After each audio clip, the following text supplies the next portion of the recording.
Well, welcome everyone. I'm Clyde, one of the Dharma teachers here.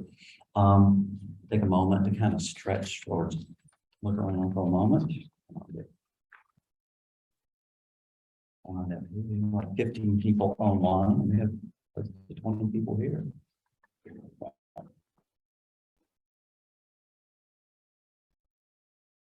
Okay.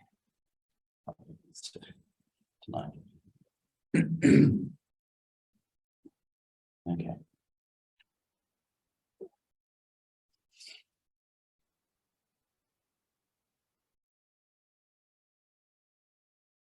A while back, I was reading Bhikkhu Nalio's book on the Satipatthana Sutta. It's his first book on the Satipatthana Sutta. And it was about, I was reading the part about the six sense bases, so how we experience the world through our senses, taste, touch, sight, hearing, and thoughts and smell. And I came across this sentence. The whole purpose of practicing the path taught by the Buddha is to eradicate the taints, uproot the latent tendencies, and abandon the fetters. The whole purpose of practicing the path taught by the Buddha is to eradicate the taints, uproot the latent tendencies, and abandon the fetters. So I had to stop for a moment, and I know y'all know a couple weeks ago or a couple months ago, I gave a talk on terms that I had been reading about for years and didn't know exactly what they were or what they did. And I kind of skip over and keep on going. Well, here were three of these right now. So I thought, let me look at these and see what they are and how they impact us, how they show up in our practice.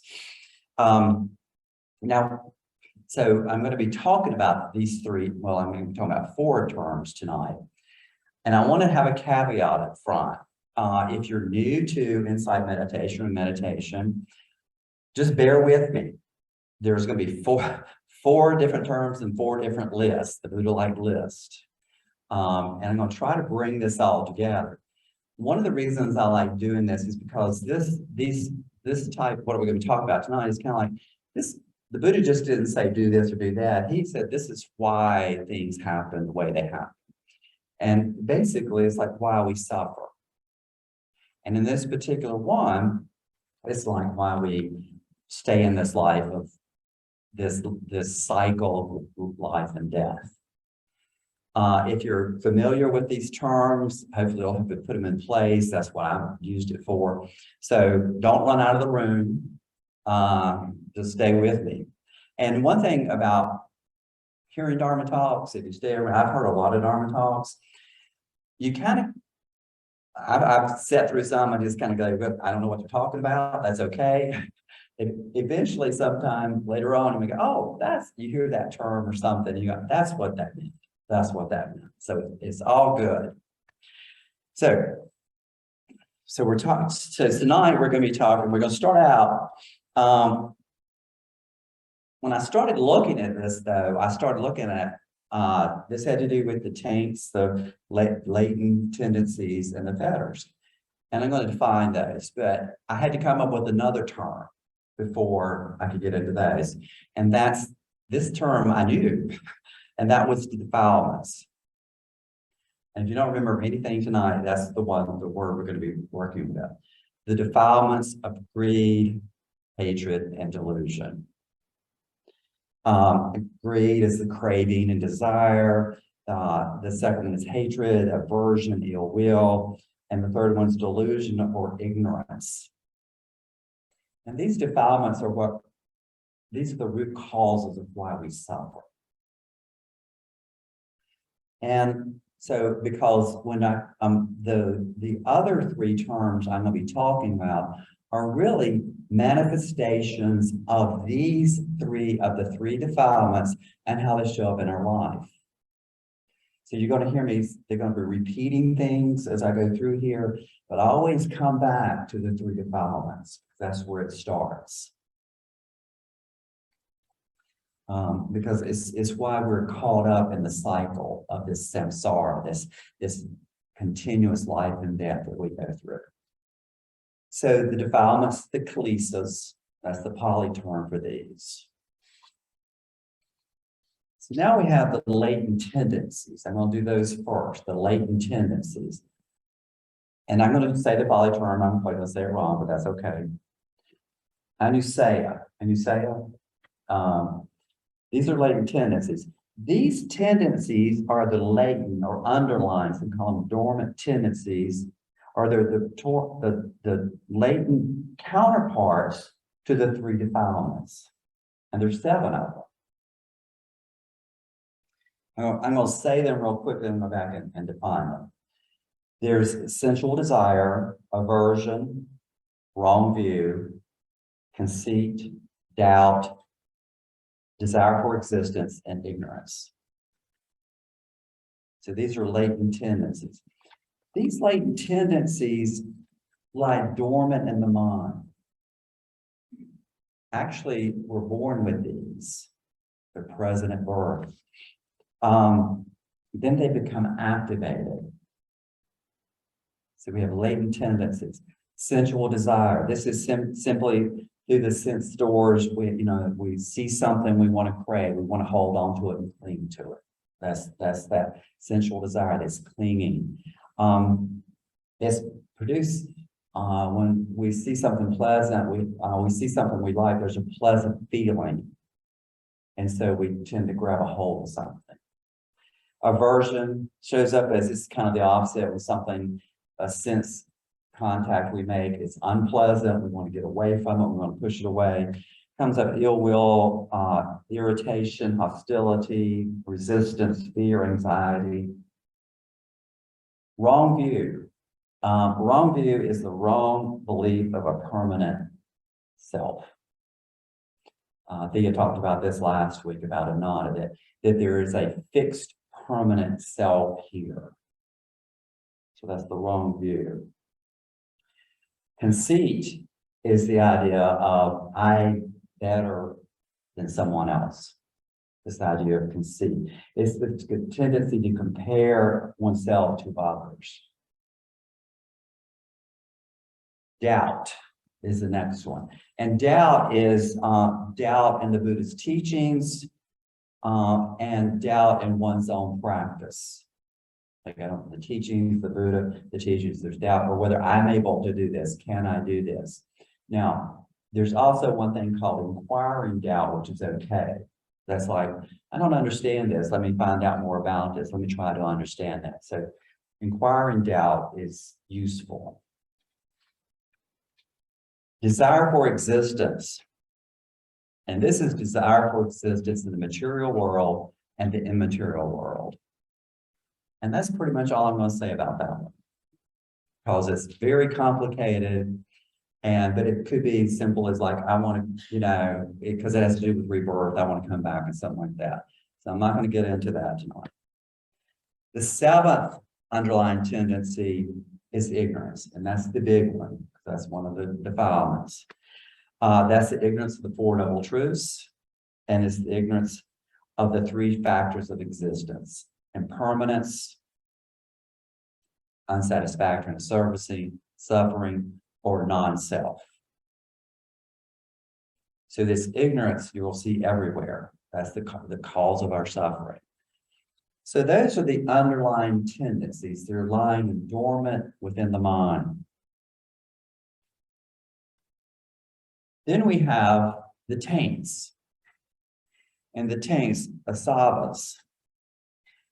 These are Bhikkhu Bodhi says, a classification of the defilements considered in the role of sustaining the forward movement of the process of birth and death.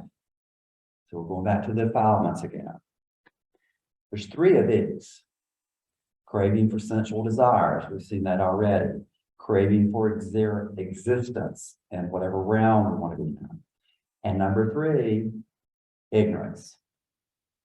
Ignorance of the true nature of things. So craving for sensual desires, craving for existence, and ignorance.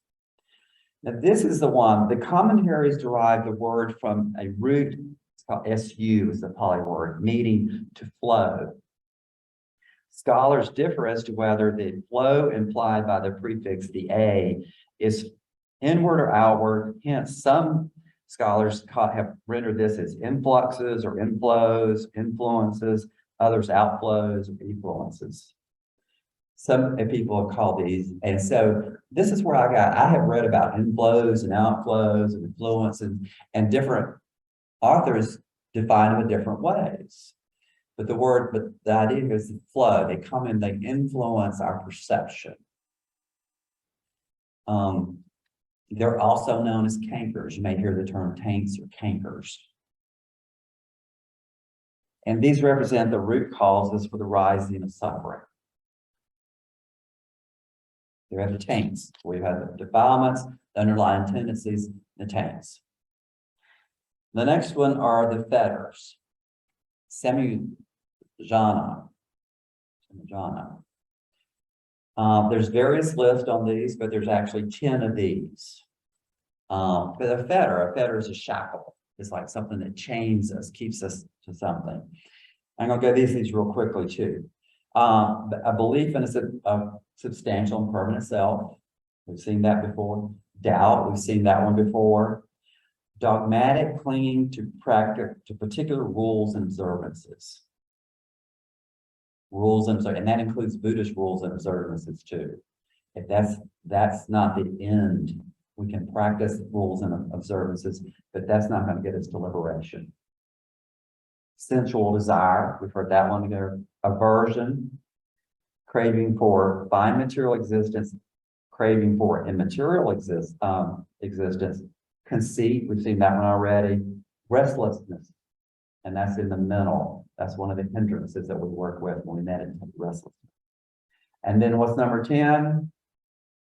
Ignorance. It's there again. So basically, the fetters are just desire and aversion to whatever is being experienced.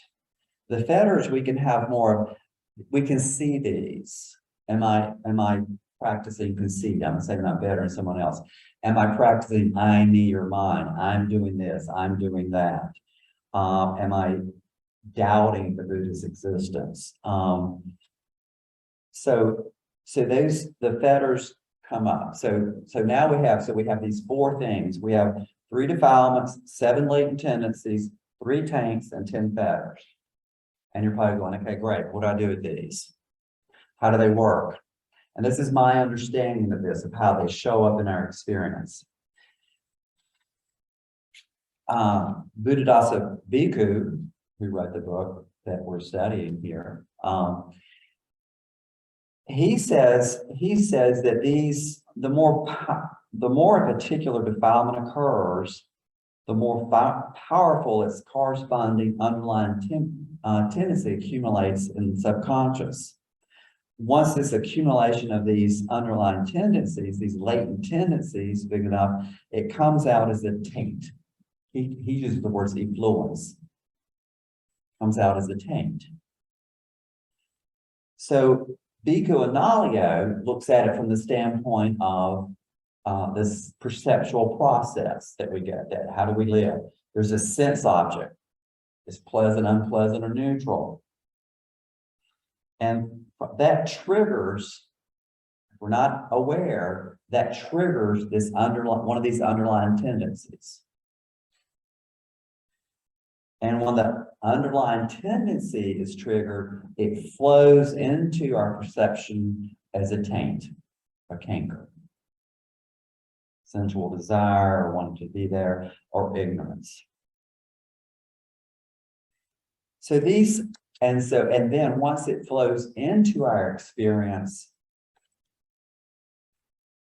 a fetter is attached to it. And so then we become hooked. These operate without conscious attention. And the fetters bind us to this existence that we have.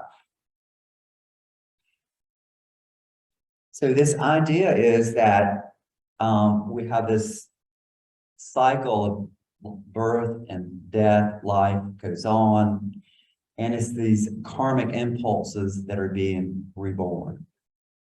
But the reason they're there If we go back to the three defilements, if we act out of one of the three defilements, then it's going to put into motion, it's going to trigger one of these underlying tendencies that's going to flow into our conceptual experience as a taint or a canker, and then we're going to be fettered to this life, this repeating this life cycle.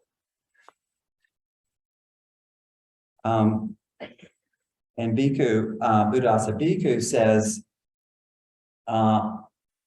each opportunity for a reactive affliction that doesn't happen, for each time we don't act out of one of the defilements, it lessens the underlying tendency. So the underlying tendency doesn't get triggered and flow into our experience and become a fetter. Bhikkhu Analayo talks about in terms of we guard the sense doors. When we see something or we hear something pleasant, we don't cling to it. We say, this pleasant sound, but we don't cling to it and desire it and want it more. So we're guarding those sense doors. And so what the purpose of this thing is to show when you hear these terms, you're not going to be working directly with the fetter. You're not going to be working with the taint. What you're going to be working with and what we're doing in here is with meditation and mindfulness. We are aware of what is arising in the present moment. We can see, we begin to see, what am I acting out of? Before I act, am I acting out of one of the three defilements of greed, hatred, or delusion? If I act out of a unwholesome motivation, that's going to create more suffering. If I act out of unwholesome, one of the three defilements, I'm going to create more suffering. If I act out of wholesome motivation, I create less suffering. And as we create less suffering, we also, these underlying tendencies lessen. So really, what we're looking at, we're doing what we need to do. We're already doing what we need to do. We are, as we meditate, as we're mindful, as we guard our sense doors, as we act out of wholesome intentions, we're starting to weaken these underlying tendencies that don't flow into our experience and keep us fettered to this world. And we have this cycle going on and on. Now, one thing about this you could look at is usually if a fetter shows up, there's probably some suffering going on. You're probably suffering. If the taint shows up, there's probably some suffering going on. So that's what we do with our mindfulness. We want to be able to guard against that and see how am I acting so that I want to reduce suffering now. The Buddha says that one of the to eliminate these latent tendencies, we need to cultivate the Noble Eightfold Path. And that's what we've been teaching in here and what we've been doing. So you're really doing this from this experience. And like I said, if we see suffering, I'm not going to get in here and go like, oh, that's a taint or that's a, I mean, I said, like I said, I can name it as that, but now I know where it came from. It came from greed, hatred, and delusion. Thank you.